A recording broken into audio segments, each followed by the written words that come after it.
champions. Swing and a miss. Struck him out. The Philadelphia Phillies are 2008 World Champions of Baseball. Ladies and gentlemen, the Flyers are going to win the Stanley Cup. The Flyers win the Stanley Cup. For the lead. Yes! Iverson, wow, what a fake off Daniels as he broke his ankles and got all the way to the cup.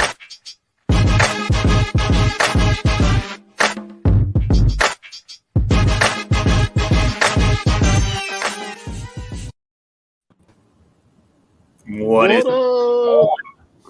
Gentlemen, Philadelphia, countrymen, lend us your ears. The four horsemen have arrived.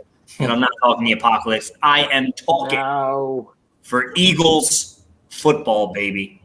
What is going on, everyone? Mike, Chris. Mike, Adam, Chris, what's going on? All you dudes. Joe, Jason, Don. What's up, dudes? Hey, listen. Football's back, baby. Football's back. Listen, this is the first time I will say that I have worn this jersey in a really long time. But it doesn't have the same nameplate on it. For all the people watching at home, I can turn around a little bit, see if it works for the camera. There it is. Attaboy. Right? Thanks to the people at Trailworks Yep. for the new nameplate. Got Mama Dukes to sign it to Hell yeah. sew it on. We're all ready to go. And shout out to him. Did you see what he was doing at the pro shop yesterday? I did not. He was in the pro shop buying anybody that walked in a new 11 jersey. Super cool, man. That's dope. AJ Brown. That was pretty cool, man. Brownie points. Oh, 100%. 100%. Listen, Bad joke. Oh, We need I love we it, need Joe. them. Listen, that's a solid dad joke right there, man. I love it. As a man who appreciates the teacher puns, the dad jokes, you got bonus points on that one. Appreciate it. And you got the Jerome Brown jersey on, so double bonus points there. I do, baby. DH Gate for life. Oh God. Well, listen, we got some cool stuff going on tonight, right? Tonight we're drafting a couple more positions in our best of the 80s since 1980s team. And then we got some fun topics to talk about after that. So, check out the sponsors are scrolling across the bottom. They're in the link tree at the top. But gentlemen, let's just get right into it. Last week we picked quarterbacks, running backs, and wide receivers. And Jason, this week you will be the fan vote, bud. You are the fan vote. You are the source of the people, my friend. I'm the voice of the fan? Wow. You're the Jay, pulse, baby. I like it. Jay, you're the fan vote. So we're gonna go in here. We're gonna add a couple fan votes in to the wheel. We're gonna spin the wheel, and we'll see what happens. Here we go. Ooh. See who gets. Break it down. Come on, baby. See who gets it first. Here we I go. got a feeling. Ah, Jason. Oh, Jay, you're gonna pick first. Ooh. All right. So the fan vote is picking first. All right, here we go. Come on, Joe. Come on, Joe. Ooh, Big Don. All right. Don Juan gets go. producer. Let's get rid of me here. Let me get that back to back. Joe wants that, or Rich, you want that snake pick, don't I you? want that snake pick. I do want that snake. Motherfucker. Oh, All right. it's Here we only go. fitting. All right, guys. It's been real. I'm going to go. See you, Rich. All right, so Jay, just so you're aware, so tonight we're gonna try to do it the same way we were doing it last week, so tonight we're picking tight ends, offensive line, defensive line. So in the course of the draft of those positions, you don't have to go in any specific order. You just have to pick guys to fill out those spots. Okay. All right, so we're going to do one tight end, 2 offensive tackles, 2 guards, 1 center, Good.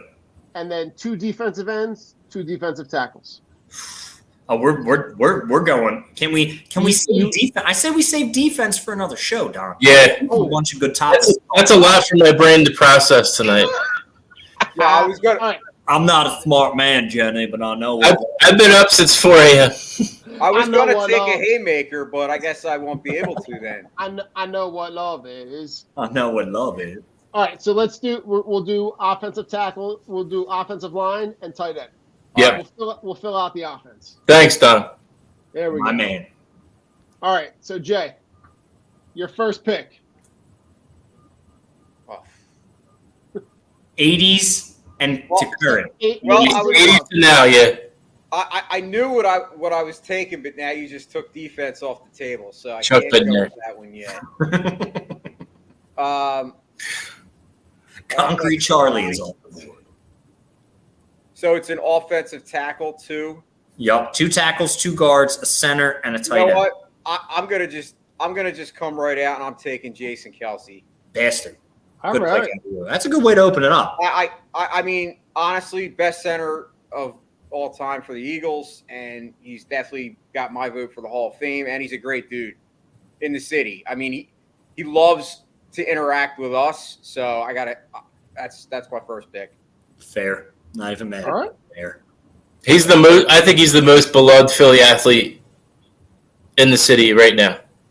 Yeah. Him and Joe. Definitely him and Joe. Okay. All right, I'm gonna stay on the O line. I'm gonna go tackle, and I'm gonna go John Runyon. Bastard. God. You're good at this, Don. I've had a little practice. All right, so Rich. Ooh, all right. Well, I am not going to go offensive line now. I am going to go tight end, and I am going to take Zach Ertz. All right. Here we go. No All right. justification needed. Joe, who you got? I'll probably lean back toward offensive line. I think I'm gonna go with. I'm going with Jason Peters, The bodyguard. the bodyguard, I like it. before he fell off a cliff. I mean, he was the man. He's Converted tight end, and still trying to play. perennial Pro Bowler. I mean, when he was in his zone, he was unbeatable.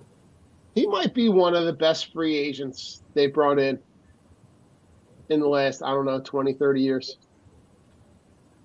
Absolutely. Yeah, especially for the value of what they got him for. Yeah. I can't disagree. All right, Joe, you're swinging back around. All right. So let's go with Lane on the other side. All right. What's the matter, Rich? Nothing. Just the guy one. See, I grew up watching football, right? But Yeah. I never grew up watching the offensive line. I'm not sure who half these fucking guys are. Yeah, right. On Runyons. So, all right, I'm going to have to go tackle, and I'm just going to go Trey Thomas because I know who he is. Yeah. And he was All right. pretty fucking good. Yeah. Oh, yeah. Agreed. He was pretty fucking good. That's all I got. Agreed. All right. I'm gonna go tight end, and this is just a nostalgia. You know me. I'm gonna go nostalgia. This is just a nostalgia favorite. I'm gonna go Keith Jackson. Damn. As my tight end. Bastard. That was my pick. This is tough, man. It's- Yeah. No. Not All the even- builds go so fast. This is a tough one. This is crap.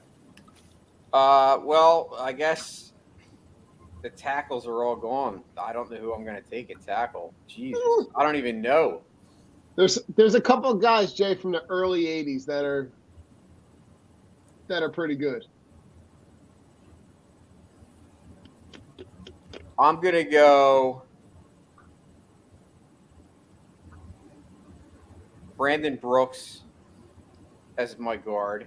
Okay. One of my guards. All right. And I'm going to go Todd Hermans. I love some Todd Hermans. Good pick. There's not much left, so I'm like, No, really isn't. All right. You know what?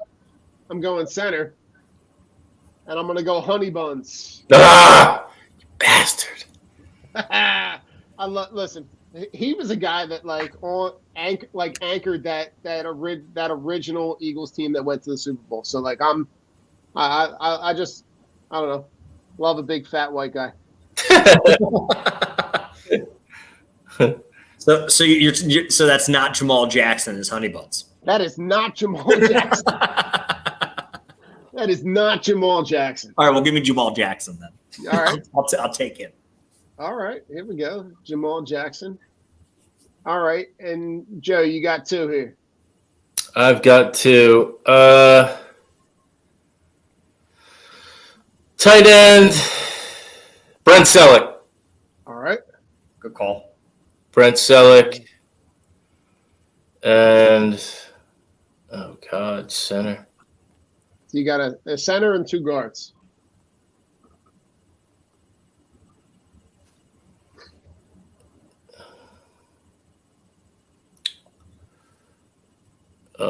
Guard. I'll probably go guard. You already took Brandon Brooks, right, Jay? yeah.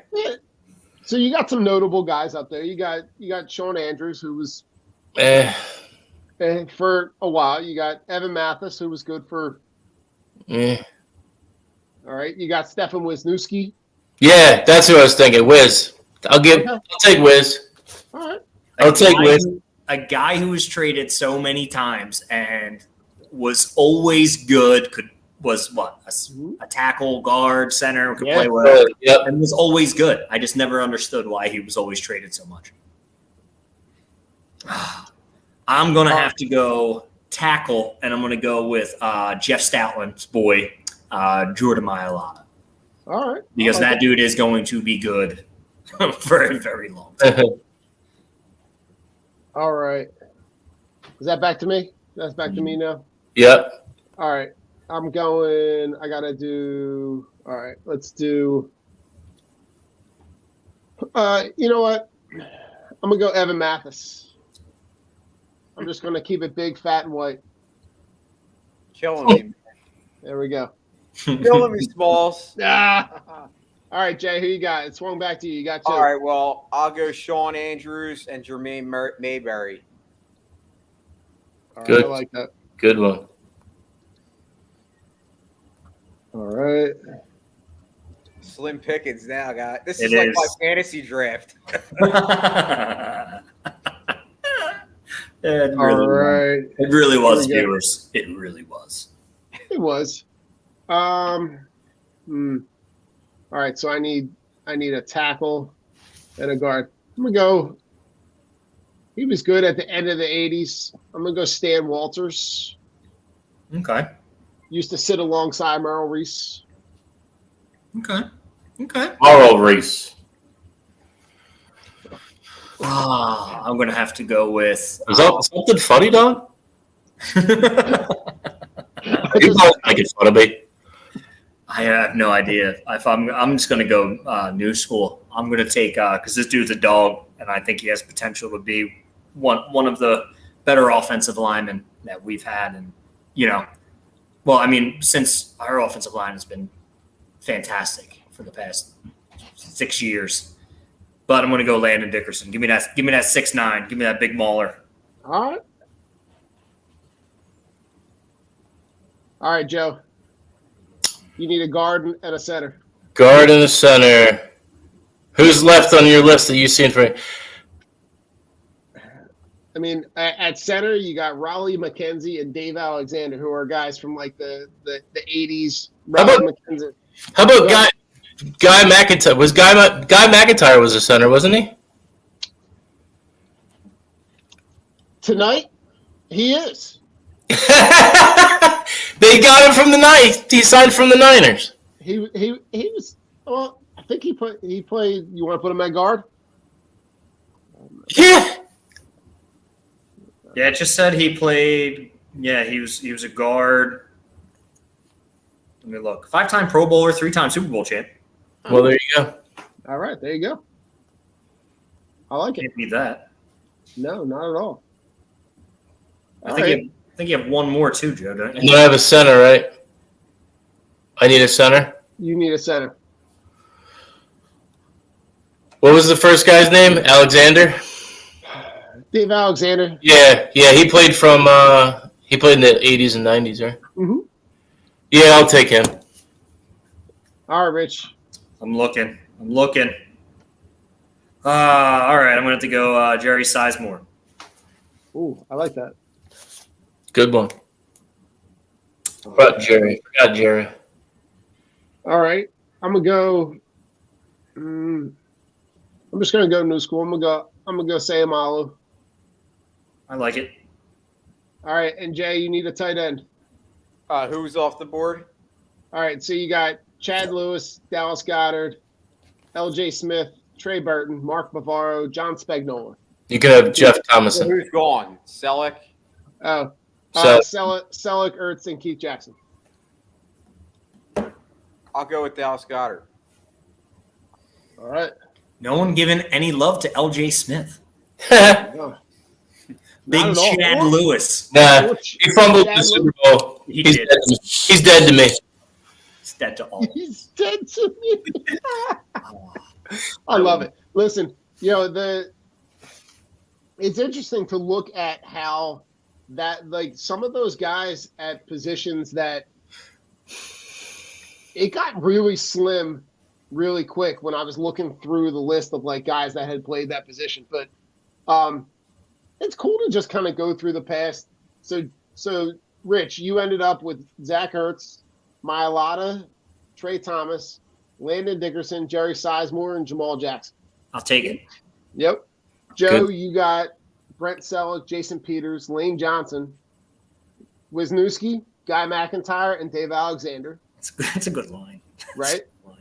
And then I had Keith Jackson, John Runyon, Stan Walters, Sayamalu, Evan Mathis, and Hank Fraley. That's a good line. Not bad. Right? And then, Jay, you had Dallas Goedert, Jermaine Mayberry, Sean Andrews, Brandon Brooks, Todd Hermans, and Jason Kelsey. So They're all pretty solid patchwork lines.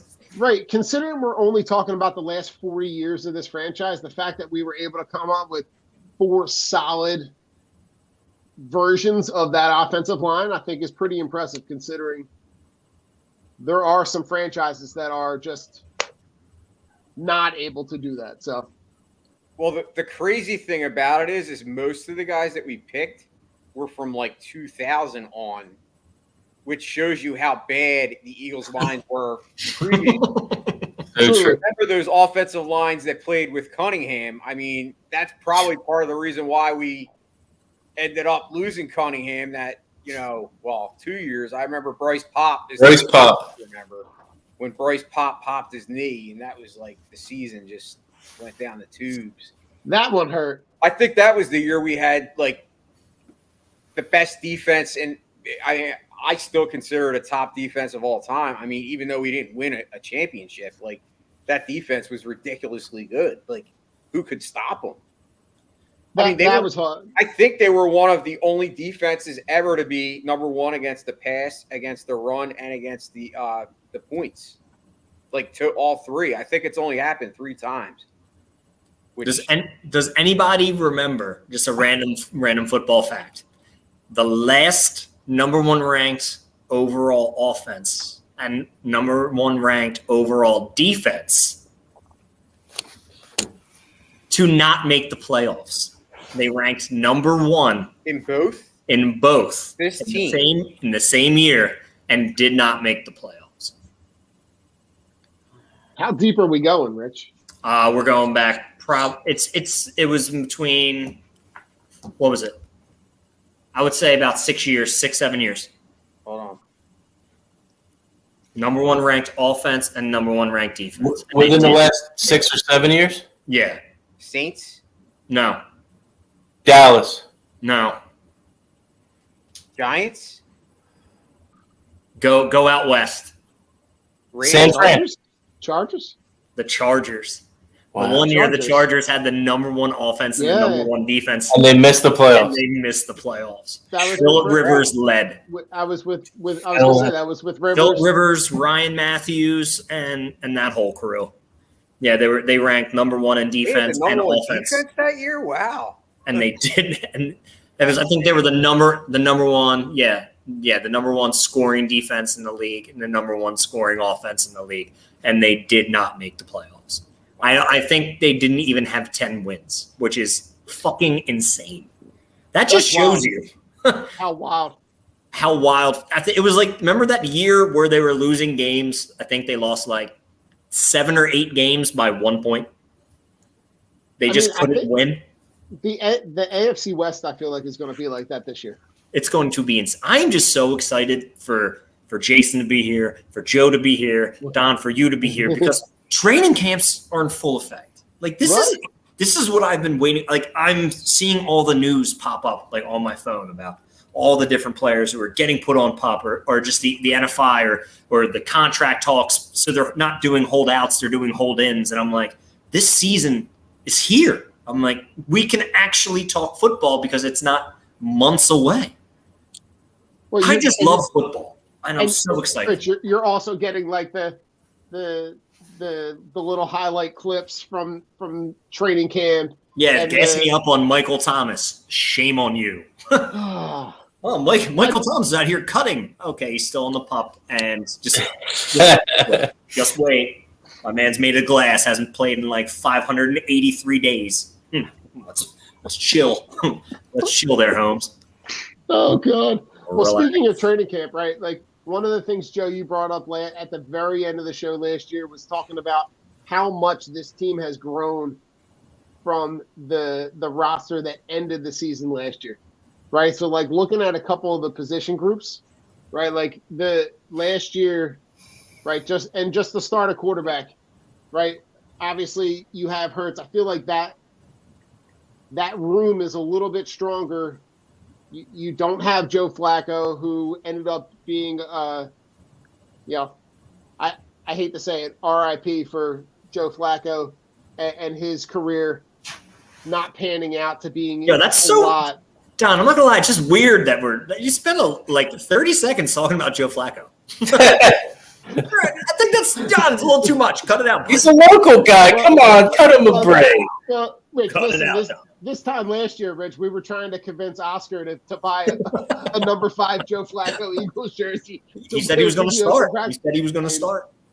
Oh my God! Do you remember that? That was his quote. Joe Flacco's like, "I came to the Eagles to contend for the starting quarterback." My God!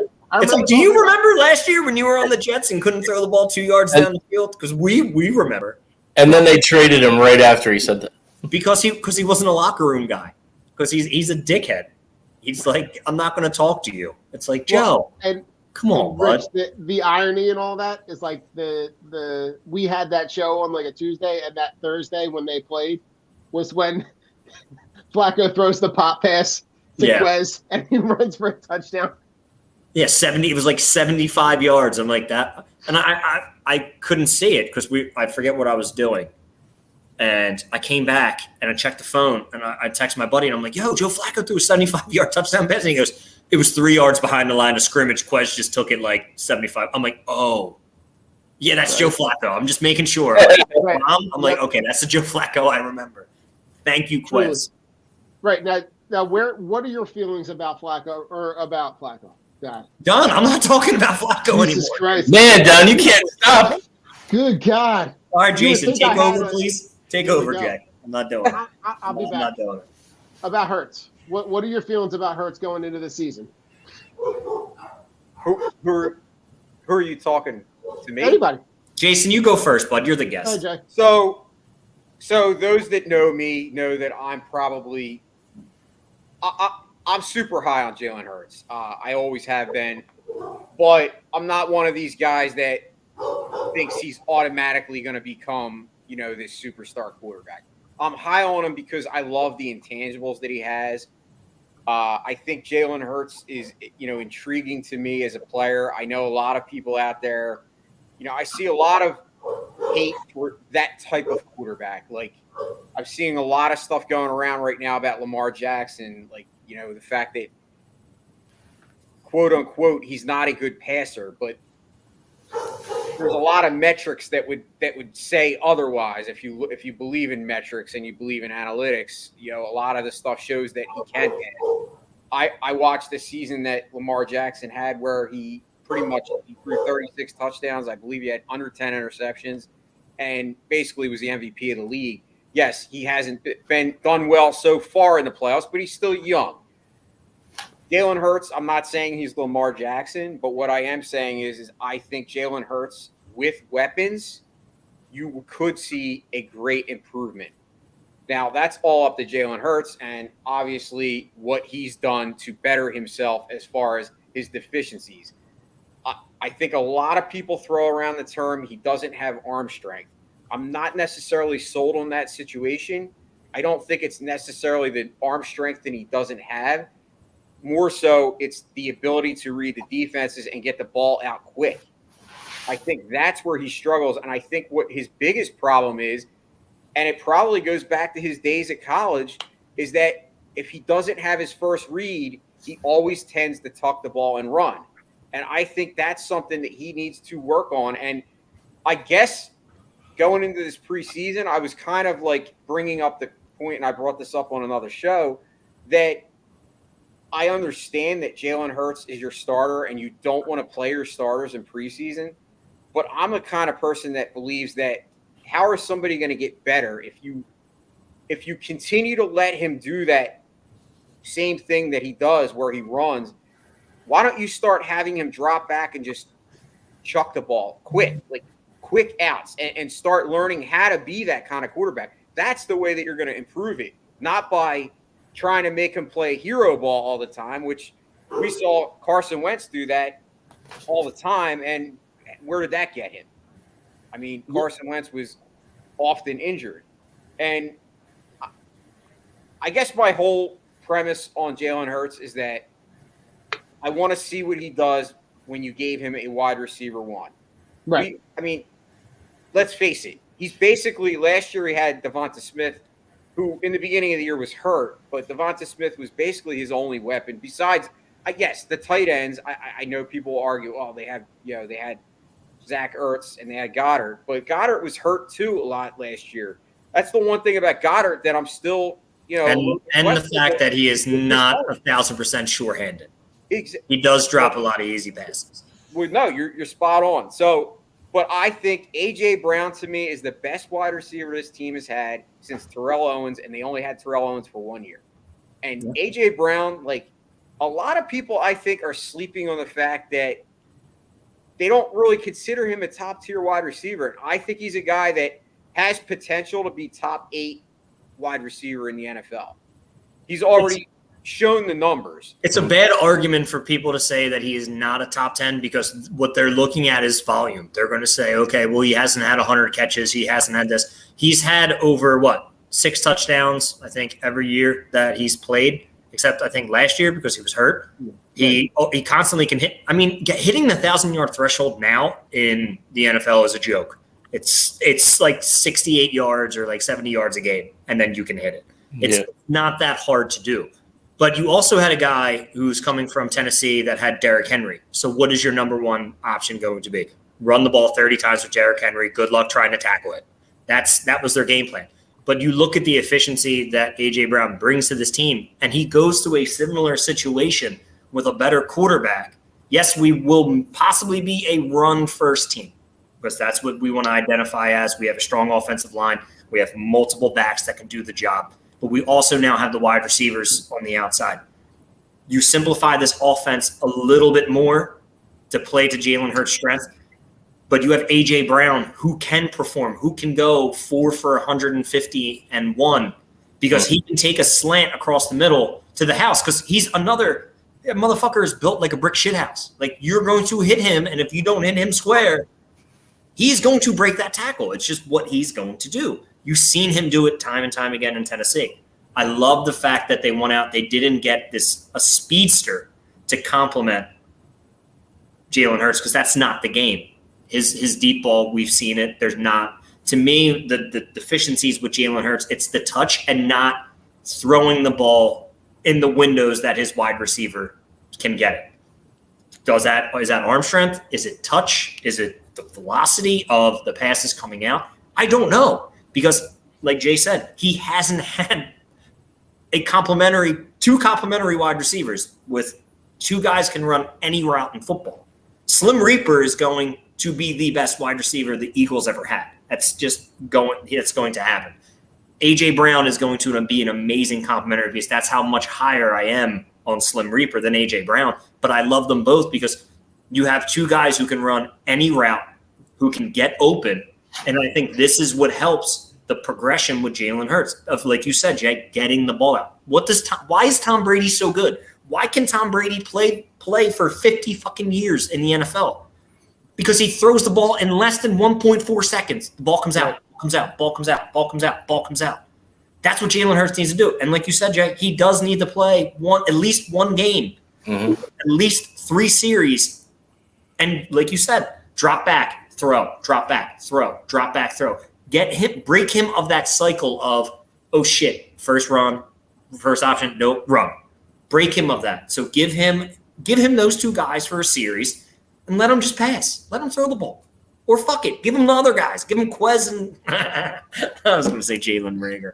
Oh, God. Who? That's so sick. Oh, Zach Pascal. There we go. Exactly. But No, I think I love the additions because they fit into what Hurts does well, right? So you can have these guys live in these spaces where they're all complementing each other, right? The attention that A.J. Brown is going to get is only going to help Devontae Smith. The attention that those 2 guys get is only going to help Dallas Goedert. It's only going to help Kenny Gainwell and Miles Sanders when they can't – you can't double everybody. So some of those guys are going to be able to beat guys on an island.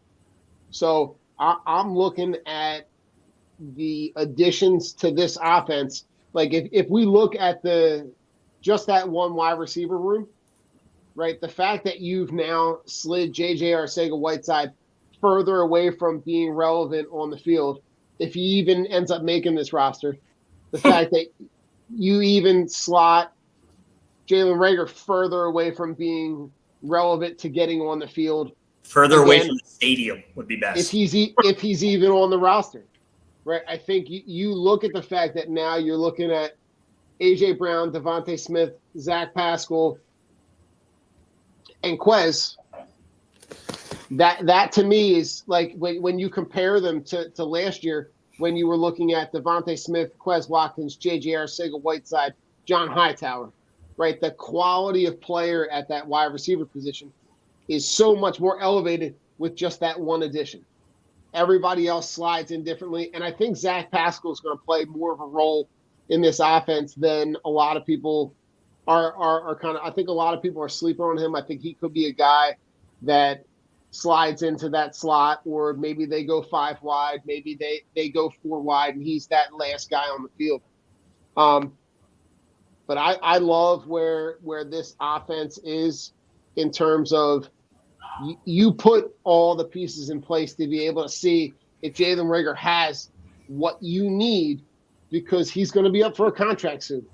And we've seen the money. Jalen Hurts.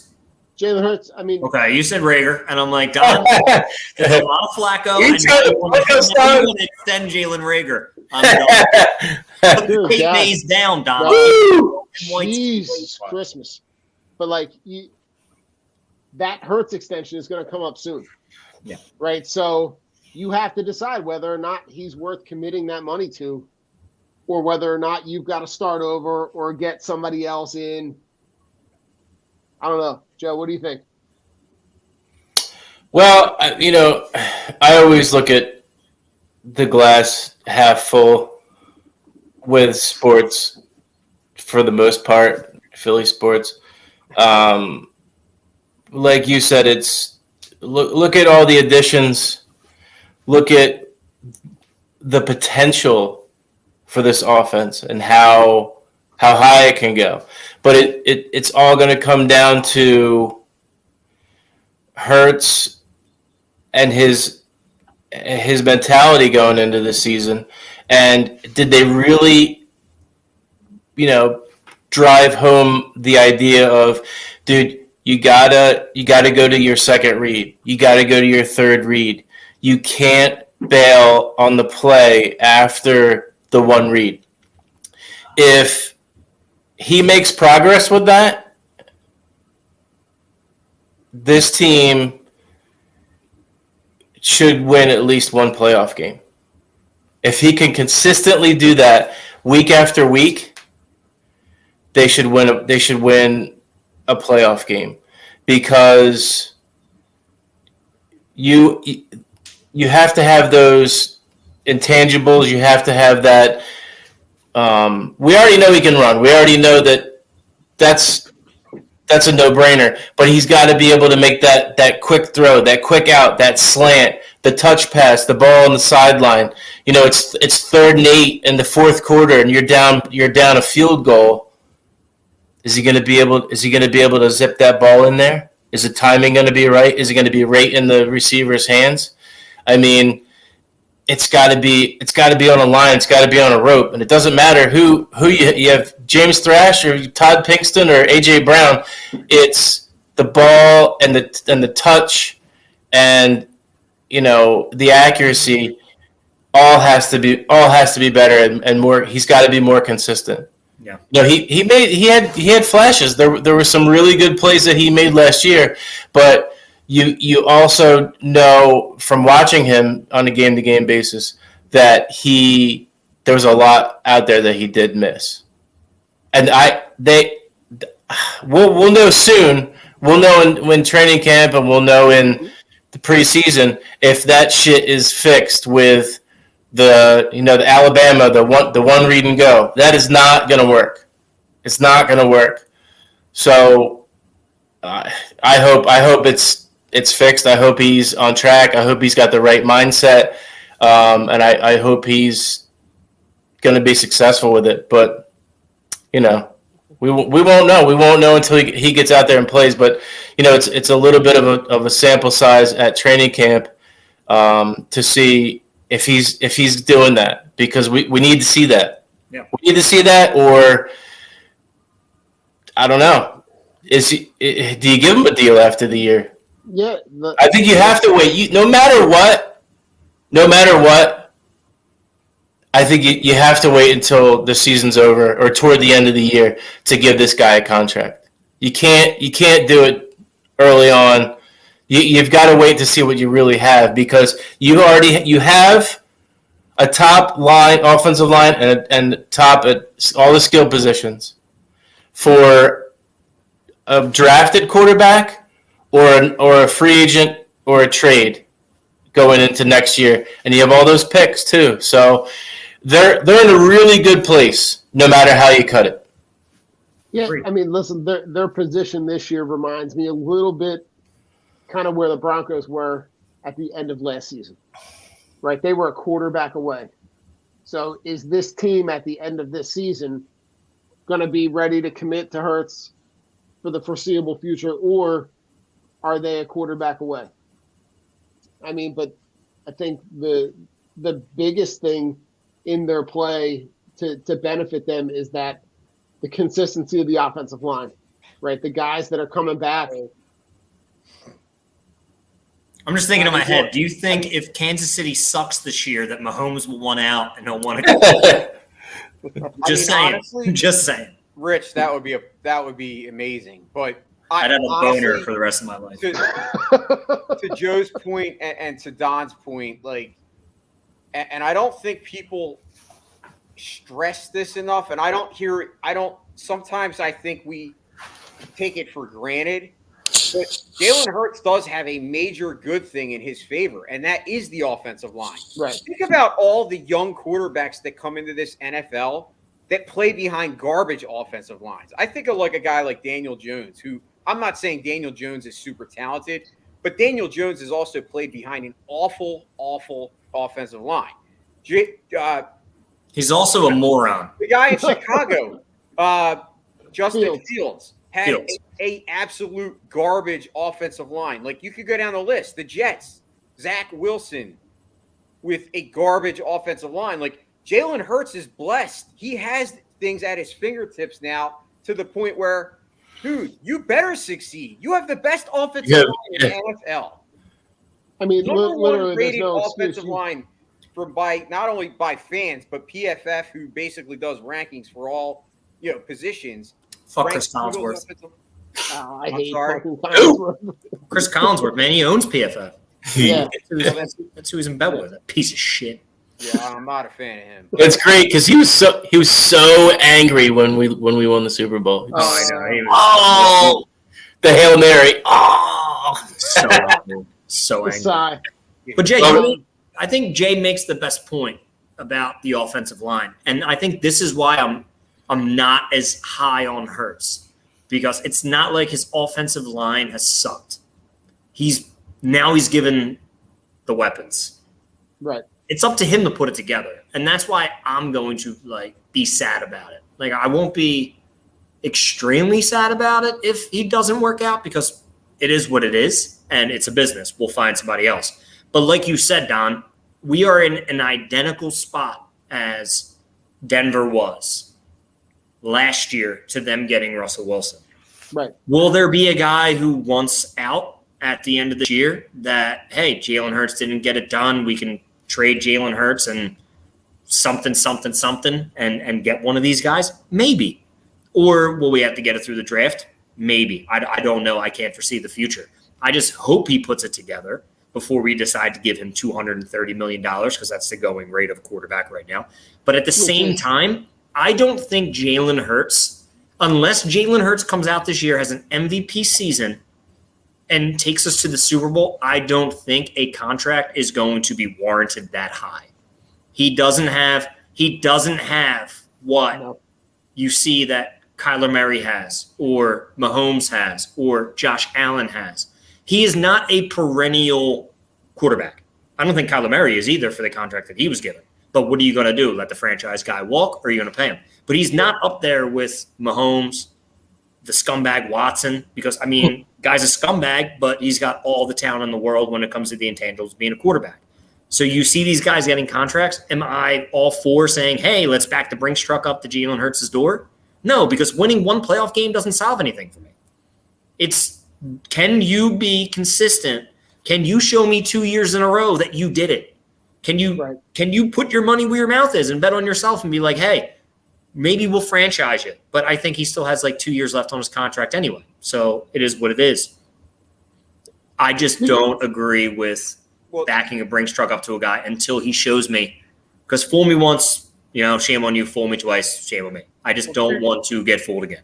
To your point, Rich, hold on real quick. Jay, speaking of Kyler Murray's contract real quick, did you see, he got drafted by the A's. Yeah. Did you see that his current contract is more than the entire A's roster? His current roster right now? Oh, yeah, 1,000. Yeah. They have no one. They sold everything. But just to see his he's making more than all of Tampa Bay's roster too. Probably Tampa Bay and Oakland combined. Guaranteed. Probably. Guaranteed. But go ahead. Jay, go ahead. Sorry. Well, no, and it's crazy that's the case. But to your point, that's insane. That just shows you how inept. He's just that's just fucking nuts, man. Well, that's right, anyway. It's ineptitude. It's ineptitude at its finest. That's the. But I think to your point, as far as the contract goes, Jalen Hurts is a second-round pick. You got to remember, even Kyler Murray, even though he might not be a superstar on the level of Mahomes and them, he was still a high first-round pick. That has a lot to do with the contract. I don't see Jalen Hurts being in that same range as Kyler Murray, even if he had a season where he comes out and has 30 touchdowns and 4,000 yards, because he was a second-round pick. Could I see the Eagles getting Jalen Hurts for a bargain if he does come out and prove that he is, the guy that you want to kind of make your franchise quarterback? Yeah, I think if you get him for $26 million a year, that's a bargain. Look at a guy like. Oh my God, no! I can't. No way. It's going to be. I can't even go over 18 million. If I was, I wouldn't be able to go over 18. I'm just saying, in general, I'm saying. Yeah. With contracts now, Jay, I get it. I'm saying if he comes out and does that and throws for 30 touchdowns and has 4,000 yards, and we win a playoff game, Oh, he'll get it. He'll get it. $6 million actually would be a bargain. Yeah, you're right. He probably will get 30, but I'm saying I would try to offer him like 26. A guy like Ryan Tannehill's making like 26 right now, and I think Jalen Hurts has the ability to be better than a Ryan Tannehill. Oh yeah, I mean, Ryan Tannehill stinks. I can't even put him in the same conversation. Ryan Tannehill was never good when he was on Miami. Then he had one good year with Tennessee, and they're like, "Oh, we might as well pay him because we have to get rid of Marcus Mariota." Right. Stupid. All right, let's switch over to defense real quick. Okay. Right, we got Brandon Graham, Fletcher Cox, Javon Hargrave. You add Jordan Davis. You still got Milton Williams. You bring back Derek Barnett for whatever that's worth. Oh my God. 45 holding penalties and offside, personal foul, roughing the passer. Yeah. We already know who it is. Yeah, that right. 1 year for what? 396 I hope yards? he should never see the field. Maybe he could play special teams. He's going to be our new kick returner. Yeah. Why not? But I mean, in that group, let's focus on the one guy that they bring in with that first round pick in Jordan Davis. Right? Does Jordan Davis signal the transition from a 4-3 to a 3-4? Is he the guy that you just kind of supplant in the middle, or is he just what kind of role does he play? I don't think you can do that yet. I don't think you can transition. I just don't feel like we have the speed at linebacker. I understand we have the rushers at linebacker position, but at the same time, I just don't feel – I feel like our strength is in the defensive line, and that's where we need to get the pressure from. And then you can still send, okay, maybe, you do line up in the 4-3 and you just have Hassan Reddick. You have Reddick blitz, and that'll be his job. So you're kind of playing like the 2-5 almost. What is that? With that defense, like the bear or whatever the fuck it is. 2-5, yeah. So like you're essentially playing like the 2-5, like you're getting a pressure, and this way you're not going to be able to double cover if you have Fletcher Cox and next to each other, Jordan Davis. Right. You have to pick somebody. So I feel like it'll just help with creating pressure. I just don't think this year. I just don't think our linebackers. One, we need to see how they play together, and two, I just don't have that much faith in Eagles, obviously for reasons undisclosed or disclosed because we all know it. Having faith in the Eagles linebacking position, so I just have a great feeling about this defense, and I think the defensive line is just going to be an absolute problem. I mean, Donna, I think you're spot on. I think you'll see. I think you're going to kind of see some hybrid formations. I don't think they're going to have any set formation that they use every play or every game. I think Jonathan Gannon, he's obviously around the league viewed very highly of, as he did get a few coaching, interviews, which was actually surprising to many Eagles fans because a lot of us were wanting his head or wanting him out of town. But you have to admit that he didn't have a ton of players in the stable. I mean, their Eagles defense last year compared to the Eagles this year, on paper, there's a drastic improvement. I mean, you have James Bradbury as your corner too. Last year you had I'm drawing a blank on the Nelson. guy. He was good though. Nelson. Yeah, he was bad. Yeah, I think Bradbury's better though. Absolutely. Definitely an upgrade. But the linebacking core, even though what you're saying, maybe they don't have the speed, but I think Nakobe Dean is definitely the wild card. If Nakobe Dean is anything like he was in college, he's a monster. He's going to be a problem, dude. Like, we could have a superstar, dude. Like, that's how good he is. Like, I think he is. His talent. And listen, here's Jay, just to piggyback what up you're saying right now.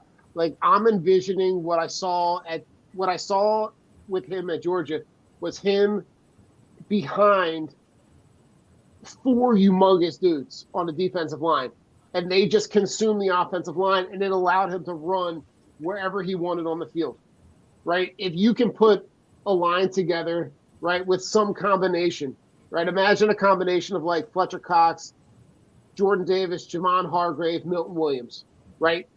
4 just huge dudes, and you put him in the middle of the field, and that allows him to run wherever he wants on the field. that to me is a huge wild card, right? And you could essentially do the same thing with Hassan Reddick or Kazir White, right? Those are guys that can go sideline to sideline, which is going to give this team a huge piece of flexibility on that second level. One that they didn't have with Alex Singleton and you name the other.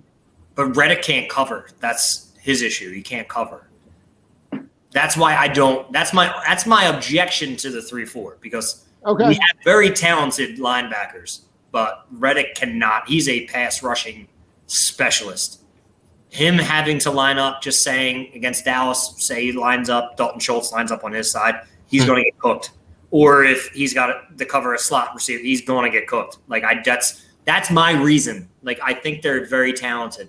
It's just you look at the pieces, I just don't think they're built for that. Unless it is a strictly pass rush 3-4, which it won't be. I just think the ineptitude to cover is the tough part.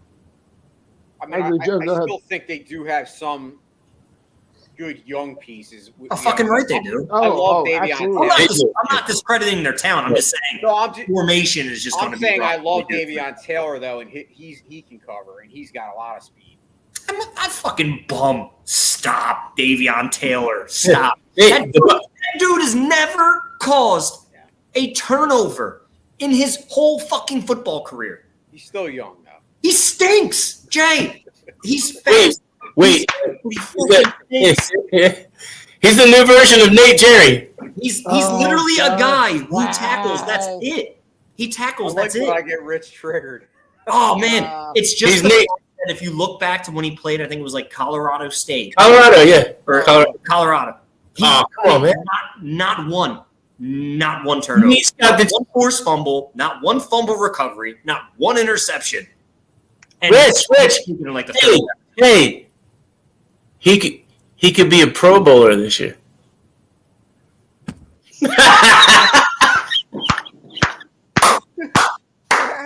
Oh God. Where's this thing? Rich is spinning. Rich is gonna have to log back in. He's got the swirling screen right now. but we got in terms of like that third level, right? You've got Slay, you've got the addition, Jay. You were talking about James Bradbury, right? You bring in a Jaquiski Tartt who's going to be in competition for that strong safety position. Talk to me about that third level. Yeah, so I know a lot of people are still like complaining about our safeties, and yeah, he really triggered you on purpose. I literally just closed my computer. I came back and it was fucked. I'm like, God damn, did I break my computer over that? Going in circles like this. That joke. I'm like, damn it. Oh God. No, but we were just getting into the safeties, and I was saying like a lot of people are bitching about the fact that our safeties aren't, necessarily top tier guys or anywhere near top tier. But if you think about it, as Eagles fans, we've kind of been spoiled. I mean, we went from Brian Dawkins to Malcolm Jenkins, and realistically, if your cornerbacks are better and your defensive line's actually getting home as opposed to not being able to pressure the quarterback, your safeties don't have to be that good. You just need serviceable safety. I know. Stop. You're going to have nightmares of winning like the MVP this year. And I'm going to wake up so angry, Joe. When's your birthday? When's your birthday? June 20th. Do not get me a cameo. Well, I'll get you an early holiday present. I'm going to send you a signed Davion Taylor card. He's going to get me a cameo. And yeah, you're going to get a video and a meet and greet. I will walk in and be like, I think you suck. Oh. Sorry. And then walk out. Hand him money and be like, go Bird. See you. Bye. Good luck this season. Oh my God, that's funny. Yeah, no, Jay, I agree. We've been spoiled with what we had. But like you said, if our corners are better, our linebackers are better, our defensive line's better, it won't be that gleaming hole that you've seen last year or through other teams like the Patriots who go and draft or go and take Jalen Hurts or Jalen Mills. Because I'm just happy that guy's gone because that guy was a stink pot. Another guy who I'm just very happy that's gone. Yeah, a lot of people love Jalen Mills. I wasn't a huge fan either. He was a fan favorite, but he was burnt toast. He was average at best. You know, he got easy to cover inside the 20 because it's just the out of bounds of the he got lucky. Yeah, his best friend was the sideline. Sideline and the back of the end. Thank you, thank you, playoff game against the Falcons. Thank you, Julio, for stepping out of bounds. Oh my God, he's this totally generation's Isaiah Jenkins. That's a perfect comp. There you go. All right, before we head out, a couple of fun topics. You know, this week on the Discovery Channel is Shark Week. Damn it. I need the shark that is at the top of your power rankings. Oh, Tiger shark. The tiger shark is the top of my power rankings. Built for speed. It's agile. It gets over 20 feet long. is this all time or is this like current? I'm going tiger shark. Beautiful, majestic creature. Love Whatever you want, Joe. Megalodon. All right. Joe, you're hitting a nerve with my son and Rich's son with hitting the dinosaur. My son has a dinosaur megalodon. angle. My son has a megalodon, and we fight it every day. Nice. Every day. I agree. Jay, who you got at the top of your shark power? I gotta rankings? go Jaws. I can't go against Jaws. Great white, baby. Great white. Damn it. Just for aesthetics alone, I'm going hammerhead. The great hammerhead gets over 20 feet long, too. The fact that it's got that it has evolved to have this the face that it does, I'm all in on the power. I'm all in on the hammerhead. I like it. All right, second fun topic. Powerball wish list. Oh, jeez. The Powerball is about to be $1 billion. I know. Is that when is that drawing?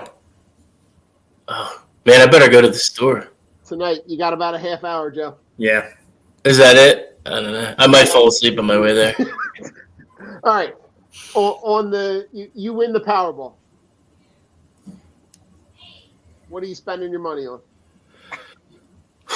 Well, obviously, at least for me, it's the house gets paid off, wipe the credit cards clean. Any expenses are paid. I mean, that is so much money that you wouldn't even know what to do with it. But you can go broke real quick because taxes. You can't. Well, taxes and the first thing that I would do, the very first thing that I would do is hire a financial advisor. Oh, 100%. Yeah, I'm getting an accountant. And where you could still invest. Yeah, I would invest a crazy amount of that as well. You know, obviously, I mean, I say I'd quit I don't know. I like to work, but I'd probably do some really easy shit or just own something. Joe, you could do this. Yeah. I'll buy a podcast. Start a channel. Start like a TV thing, and we'll just be like a public access show. I like that. That's honestly what I would do. You guys join me unless you guys want to have your own. Hey, how about that? I'll buy each and every one of you your own podcast. Man, I like you guys. Can we just No, we can do our own. We can do this, but then you guys can have your own too if you want. Whatever. I mean, mine's going to be so nerdy. I'm not going to get along. Where would you guys go? Where would be the first place you would go on vacation? I'm spending a month in one of those places that has the glass bottom. It has the glass floor in Bora Bora on like a hut that is like 1,000,000 miles from reality. And just that it's going to be me and the boss lady and nothing but water and nothing. And just glass bottom hotel for a month at least. Until I figure out what my financial advisor is doing with the rest of my money. The hard thing about that too is keeping your fucking mouth shut. Yeah. Go in with a hood and sign your thing. Don't tell the wrong person that you won that much money. And hopefully somebody else doesn't tell them that you know somebody that won that much money. Yeah. Right. And let's be honest, that's more money than anybody could spend Yeah. in a million lifetimes. So I Yeah. think the cool thing about some of that stuff is that you can kind of make donations in whatever amount to whatever you want. Definitely get my wife her dream animal rescue. Yeah. Dude, I would buy like 50 acres, dude. I would build like giant, like to where it's almost like the animals have like a room. Like you ever see like there's one rescue, I forget, it's like out somewhere in the mid or like I think it's like Utah or some shit where they built and every dog has like a legit bed. Like it looks like a room in like a house. Like that's what I would do. Yep. Like a concrete jungle. Like no, they would be, and I'd hire a vet. Yeah. Run it and try to save dogs and like cow. Like I don't give a fuck. Like dude, I would try to rescue every single fucking animal that I could and be like, here's my giant sanctuary. Come walk around. Grab yourself a dog. Take the cat if you want it. Like we're saving shit. Like let's do this. Because I think it would be fun. Because that would be like my job, but it would be doing something that I loved. So it's like I'm constantly working.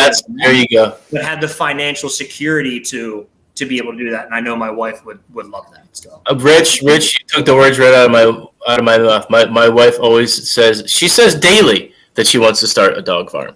Yeah, a dog farm.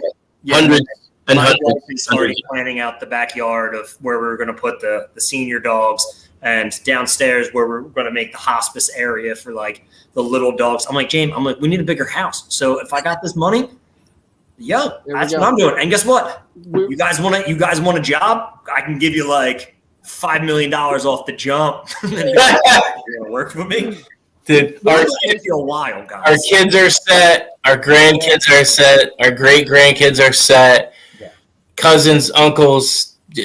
I mean. There's too much to even think about. Who's set for life with getting into a situation like that? So my problem with that large amount of money is when people are like, you want to give them money to help them out, and then I have a feeling like I'd give some people in my family that money and they'd spend it on stupid shit, and then they'd come back and be like, hey, can I get more? Yeah. And I'm the type of person like if you give me something, I'm going to say, hey, Joe, you go, hey, Rich, here's $7,000 check. I want you to put it to your student loans. I'd be like, thanks, Joe. And guess what I'm going to do? I'm going to put it to my student loans. Yeah. But I have a feeling to people in my family, I give them like, hey, here's $5 million, right? Set this up for yourself. Set this up. Take care of the house. Do this. Do whatever you have to do. And whatever money's left over, invest it. Live off the interest. I guarantee within like 2 years, I would get calls because there would be like a Maserati, a mansion. They wouldn't be able to pay like they wouldn't pay taxes on it. I'd be like, why did I give you money? Like sign this clause beforehand. Yeah. That's what your financial advisor is for. I don't want him to finance. I'm not paying him to financially advise them. Don, why gotta pay this guy more? You don't understand. Rich people stay rich for a reason, Don, because they're cheap as fuck. Yeah, it's true. But Rich, speaking of the animal, Lacey and I, she has fully expressed that if we were to ever come into any amount of money, that the plethora of animals would be in our foreseeable future. Oh, yeah. And you know, dogs. Dogs everywhere. Dogs, shit. Cats, whatever. I'm falling from the sky. I'm in bed where I can have like 70 dogs laying it, and I'm having a maid come in every day to clean that shit up. Clean up all the shit and clean that shit up and wash my damn thing. But she will be paid heavily and will love dogs too. Oh, Jay, what do you got? You've been kind of quiet here. Well, I think I would buy each of you guys a house. Actually, a mansion. I don't need a mansion. Just give me a nice or whatever house you want. Thanks, Jay. The house of your choice. All my friends. I don't have a ton of friends, but I have the ones that I do are great, like you guys. So my man. I'd be doing that, and I think I love the dog, the rescue type thing. I think for me, what I would do, I would like to probably build a rehab center centered around sports and I like that. podcasting and get people that are, addicts to get into what we do, because honest to God, this is one of the most enjoyable, most refreshing, trying to think of the words. It's a soul saver, dude. Like, Escape from reality. Doing this actually like keeps me out of trouble, man. Yeah. Honestly, and I think it's very therapeutic. So that I think it would be so cool to start and have like a studio and teach these guys how to podcast and get them doing it on their own. That way, it's helping others. Yeah, man, give him back. Yeah. I like it, dude. I like it. That's a good idea. That's a good idea. I like that. So we just need to. Somebody just needs to. One of us just needs Yeah, to we win. need to win now. We got great ideas. Yeah. Gentlemen, let's go right into final thoughts. Anybody want to go? Anybody got something? For the person who does win, just remember, I love you. pay your taxes and call me. I'm gonna help you out. Now, my final thoughts for today is just as we always end it. Just go out, have fun, live your life, and just be kind.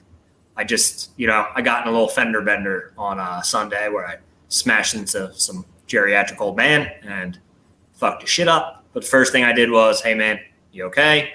Offered him to come sit in my car because I didn't know if his car had AC. Gave him a bottle of water, checked on him, made sure he was okay. Police came, handed things over. And it's like one of those things, my first accident ever.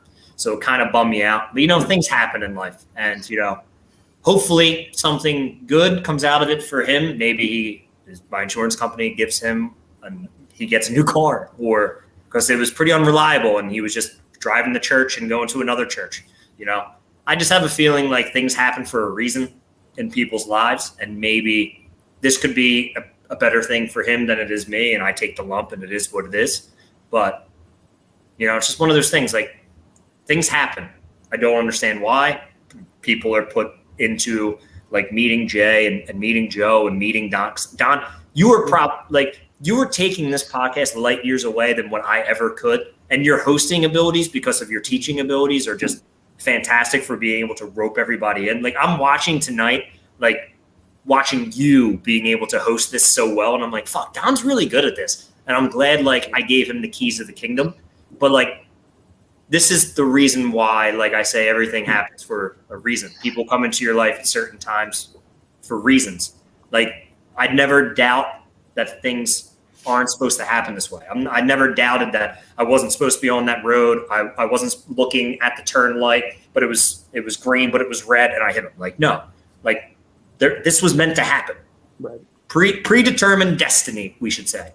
And I hope for Mr. Hardy, Mr. Wilbur Hardy, something good comes out of it, and you get a new car, and you're able to go from church to church and do the thing that you were doing, and just, I just wish the best for everyone, and just be kind. And just when life puts people into when people come into your life for certain reasons, there's a reason why they're there and things happen.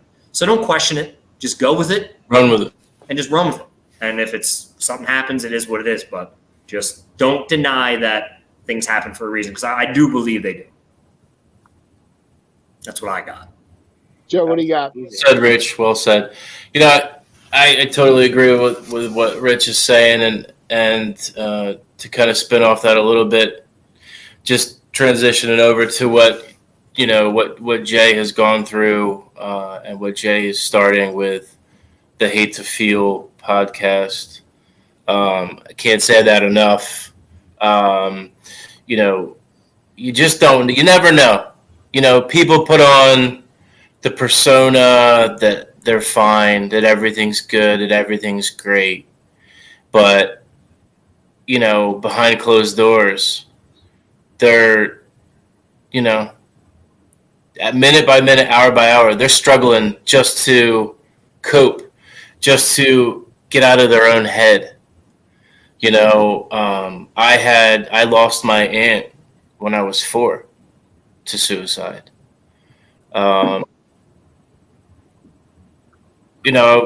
I remember she didn't have a good family situation, but she didn't know or feel like she could reach out.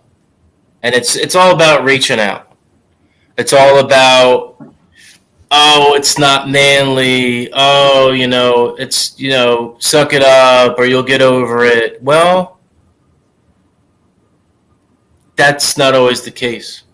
And we can't be ones or people to judge somebody else's situation because we don't know how far in or how dark it is for them.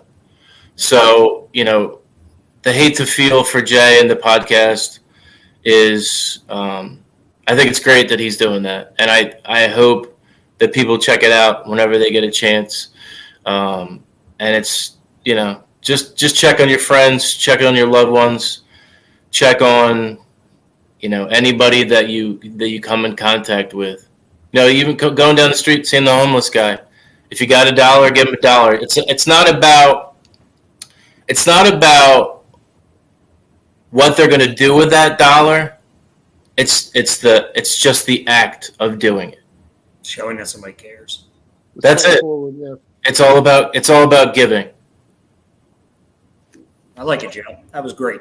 Joe, Jay, what do you got? Well, I mean, first and foremost, I can't say thank you enough to you guys, you three gentlemen. Like, honest to God, my final thoughts. I am so happy that I started podcasting, and I've met so many great people. And like, honestly, you guys, one of the first people I met in the podcasting world, and Drunk on Broad, I appreciate you, bringing me into your family, Rich, Don, obviously, Always, man. now Joe. Yeah, thanks, guys. But no, in all honesty, like, you guys are just two great dudes, and like, it's a lot more than just the podcasting. It's about being great humans, and you guys are like the epitome of that. And I just want you to know that, and I want the audience to know, like, honestly, you're probably one of the most underrated podcasts I've ever heard or watched, and I'm just thankful to be a part of that. So, thank you. Great. Yeah. Thank you for helping grow the Drunk on Ice, because I remember approaching Don and Don wanting to do it and getting you on board. I'm like, this is dope. I'm like, two guys who I know have good chemistry and can just sit there and talk about how terrible the Flyers are. Oh, it was Speaking of that, brutal, Jay, we man. got- Who can make it more enjoyable than Don and Jason? Not many people. So I commend you all and thank you all for being here.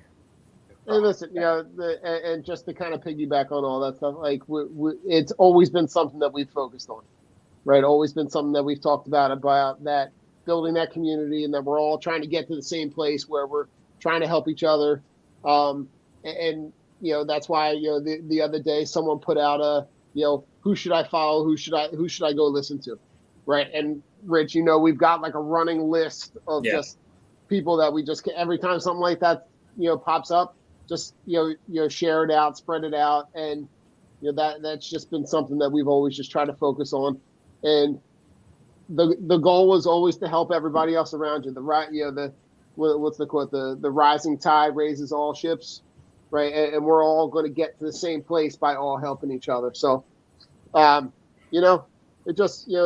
just to see how that community has grown over the last couple of years.